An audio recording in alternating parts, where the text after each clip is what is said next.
Hey everyone, how's it going? I'm sorry about the setup. I just can't be bothered to edit right now. I am worn out because I just got out the theater from seeing Better Man, which, if you guys haven't been seeing the trailer, there's this kind of monkey going around and singing songs. No, it's about I guess, a British pop star named Robbie Williams, who, I'm going to be honest, until the trailer, I've never heard who that is. Eventually, through the movie, I heard a song like, oh, that's the guy that did that song. Oh, okay. Like, it was very inconsequential to my personal life. But a lot of people have been talking shit about the movie. I think Letterboxd has like a 3.6, which I'm kind of shocked at. Because I'm like, okay, who's rating it that? I guess I can understand it, and you'll see why. But most of the reviews I am seeing about the movie are kind of fucking dogging on it, which is understandable. The biggest complaint that you will be seeing about this movie is it is very conceited. It is very selfish in a way. It is very egotistical, pretentious, and all those are completely valid. I don't think that any of those arguments can really be said, oh, no, it's not like that. But I would say my counter argument to those is it makes sense to the story, to who this person, Robbie Williams, is in this way. And I don't see how you can tell the story any other way from those point of views. I think you can tell a story from not looking at a monkey, like that's what kept taking me out of the film. But those themes, I think, make sense for how it's told, but I think that the direction could have overall been better. Like I just mentioned, the whole monkey thing is ridiculous. That really took me out. And not that, let's say, like when I watch Planet of the Apes and all that, Dawn, for example, I can empathize with Caesar, the character of him, even though he is a CGI ape. And that's just because it's also very well acted. Not saying, I actually don't know if Robbie Williams played his own self in that. I think he voiced himself, or at least did the songs. I don't know anything about this. I haven't even went on Letterboxd to rate it. I'm literally recording this just to say it to you. But, what the fuck was I saying? Anyway, yes, it was just, the whole monkey thing really took me out because I felt like I was being very separated from the performances. And this might be a hot take. If you just, literally, this is all you'd have to do. If it was just a normal person, if you just tried to cast someone who's Robbie Williams, or instead of using that CGI budget to make a monkey, de-age maybe, this would be a great movie. I'm not lying. I actually think it would have been a great movie. I would have had, there would been some complaints, but I think that the story of Robbie Williams, if this is all true, not over exaggerated, if it's not overly pretentious and like, oh, I'm a big celebrity, I hate myself, like I have a really hard life even though I have all this money, I think that it would have worked because this is a pretty, I feel like, normal story you hear about celebrities in Hollywood, mainly in the music, not just in the music industry, but a big one with being really controlled. Like, look at Britney Spears now, for example. There's a lot of artists who are very controlled by their labels or managers, and that fame really absorbs them because, especially at a young age, for example, like Robbie Williams was, because in the film it said he was 15, that can really take control of how you act, your life, everything. And so I think that literally that aspect, it could have been a great movie, but that really takes me out of it when I'm watching this monkey do drugs, snort cocaine. It's humorous, which I get the point, because I think the tagline is monkey, or fame makes monkeys of us all. And I get it, but it just seems like a missed opportunity to really make it more human. And I know his character, or I guess Robbie Williams, depicted himself as kind of an animal through those times, which is understandable. I have nothing wrong with the story of it. It's just more of the pretentious aspect of, oh, I'm going to make it a monkey just to help it stand out, which I don't think this really needed to stand out in that way. And there was also a lot of creative decisions. There was a lot of voiceovers, which I'm a slut, I'm going to be honest, for voiceovers. I fucking love voiceovers.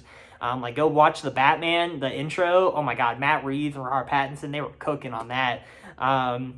There's a lot of The Killer by David Fincher. That movie has a lot of voiceovers, especially in the beginning. It just, hey guys, you want to see who's about a cameo? Look at Frodo. He missed me. That was a long movie. Oh, you're already biting me. Oh, but yeah, but there was a lot of voiceovers in better man, which really took me out.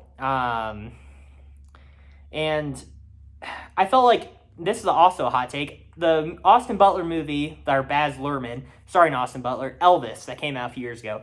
I love that movie personally. A lot of people say that like everything with Austin Butler's voice and him like kind of keeping it after the filming was really stupid. I understand it. Method acting's a thing. It happens. He was let's just say it. He was kind of a nobody before Elvis, and now he's one of the best actors and going to be one of the best actors in Hollywood of all time. So a lot of people are criticizing that. Idiots. I don't care. But Baz Luhrmann, his over-the-top, almost like rock star style of directing, people hated it. The editing, I will say, is it is like TikTok level stuff.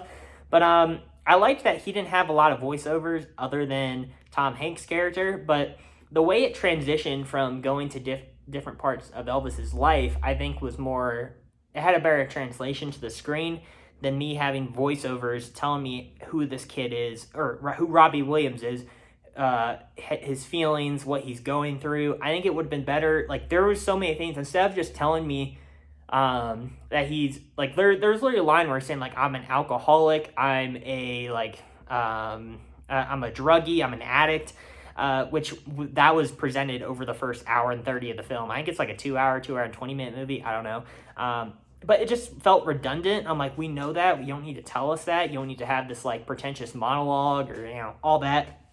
So that was like one of the other big things. There's a lot of voiceovers that really did not feel necessary, other than giving this kind of like pretentious way of like, oh yeah, I'm an asshole, I have a lot of money, but I don't spend it in the right way. Like, like that's how it was coming off. And the entire time I was just like, like cringing like a motherfucker. And it was, so like those were the two big things where it was, the whole monkey thing really took me out, and all the voiceovers were just really strange and very poorly placed. And I think the story of Robbie Williams, as I mentioned, if it's all true, I think is very powerful in a way of the lessons he got out of it. I'm kind of shocked that people are dogging on it this much. Hopefully it's not this story that is being blown out of proportion by Robbie Williams, and that this is I don't want to say like, oh, I hope this happened to him, but I hope that he's being authentic and true to what happened in his life. Because it is like, I think I was like sitting there, I'm like, wow, that's very heavy. Like there was one moment I had complete chills, my jaw dropped, because there was a moment with Robbie Williams' wife in the film, which I don't know if you guys know about his life. I didn't. So I went in and my jaw was dropped when there was like this big moment, and I was like, wow, that's like room for divorce right there. Like, never talk to that person again. And didn't lead to that. Well, it actually did kind of somewhat lead to that, but it was also touched on more in the film, which I was kind of shocked about, because I feel like in today's culture, that's something that you're supposed to just be empathetic towards. I don't want to get too much into it, but it was just a very touchy subject, and I think they handled it extremely well with the emotions and how someone acted, because I would have acted far fucking worse in that situation. But yeah, I really liked it. But there was more conceited stuff, like he was like he had his father in the film say that he's like the voice of a generation, or one of the greats, like a Sinatra or something. And I was like, all right, like there was like moments like that I was like, okay, you're take me out, stop. But yeah, I thought it was a pretty solid movie overall. I don't understand why it's getting so much hate it is getting. It's probably just because the monkey thing, and because it feels like a very conceited and egotistical movie, which the entire time I was watching it, I couldn't get that out of my head. I was like, man, if this was just a human being acting and not a CGI monkey, I could probably see myself giving this like a 4 out of 5. But at the end of the day, I haven't logged on Letterboxd yet, but I think I'm going to shoot from the hip and give it a 3 out of 5. Mid, but I think what makes me so angry is that I was getting frustrated during the movie because I hate missed potential. I hate it more than fucking life, bro. So when I'm watching this, I'm like, wow, the directing's pretty solid. I love all these close-ups. I kind of love some of the shaky like camera stuff that makes it feel very grounded and authentic. And wow, these dance sequences are excellent. All the songs were, I loved most of the songs, and the escalation, that's the very musical aspect of it really connected with me, and I loved that. But those two main gripes I mentioned really bring down the movie, and that whole conceited nature of it. And, there's just a lot. But it's really not horrible. Well, I say go out and see it. I think you could probably skip it and wait till maybe it comes home on like Amazon Prime or wherever it's going to be streaming. But I don't think it's a movie that's as bad as people are saying, but it's not as great as some critics are claiming. But it's just overall kind of a mid movie to me. I think if I had more of a connection to Robbie Williams, I'd maybe care more. But at the same time, some of you might know this, I am a metalhead. So the fact that this guy was on stage saying for the next 2 hours, your ass is mine, and then goes sings like a pop song, I thought that was some soft shit, like I see that and I'm like, it like Knocked Loose would blow this guy out of the fucking water, that's me, but yeah, I don't know, pop is not my thing. So watching some of it, I was like like really, this guy thinks he's like so tough. I don't know, people are like that. But yeah, I give Better Man a 3 out of 5. It was a very interesting experience in general. Yeah, I don't know. I walked out of the theater. I was like, oh, like, that was my initial reaction. I was like, oh, okay, well, that was something. Like, it was one of those movies I didn't hate, but I hated the missed potential. I didn't love because there were so many things that held it back. It was just like one of those weird movies I feel like it's gonna be like a void in time. I don't know. Let me know what you guys think. If you've watched it, let me know. If you guys know more about Robbie Williams and want to comment on some stuff I said, go ahead. I'm sorry if I was said things that were incorrect about his life, or the depiction of his life to this movie. I don't know. I'm sorry. So I've never heard of this guy until the goddamn trailer. So I don't know, a stupid American me. I don't know.